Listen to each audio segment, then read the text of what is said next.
तुम्ही मागा ना, मत मागा, एकदम रुबाबाने मागा, हक्काने मागा, लोकांच्या समोर तुमची संकल्पना ठेवा, विकासात्मक आराखडा ठेवा, विश्वास दाखवा लोकांना आणि मत मागा. कशाला खोटं बोलून मत मागता?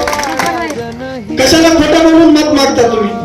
अरे इमानदारी बघा, मला जास्त भाषण देता येत नाही, मला जास्त बोलता येत नाही. मी एक प्रामाणिक ध्येय आणि प्रामाणिक संकल्पना घेऊन तुमच्या समोर आलेला आहे आणि त्याच प्रामाणिकतेने मी तुमच्याकडे मत मागायला आले. मला फक्त तुम्ही एकदा संधी द्या, त्या संधीचं सोनं करून दाखवतो आणि त्या धर्माबादला एक स्वच्छ आणि सुंदर शहर बनवून दाखवतो. आमच्या खूप मोठ्या संकल्पना आहेत.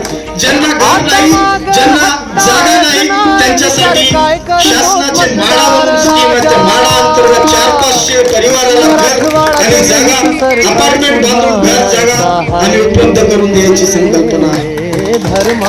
सुशिक्षित बेरोजगार विद्यार्थ्यांसाठी, मुलांसाठी रोजगार आम्ही रोजगार नियोजन करणार आहोत, त्यांना रोजगार उपलब्ध करून देणार आहोत. शिक्षण, पाणी, रोजगार हाच आपला ध्यास.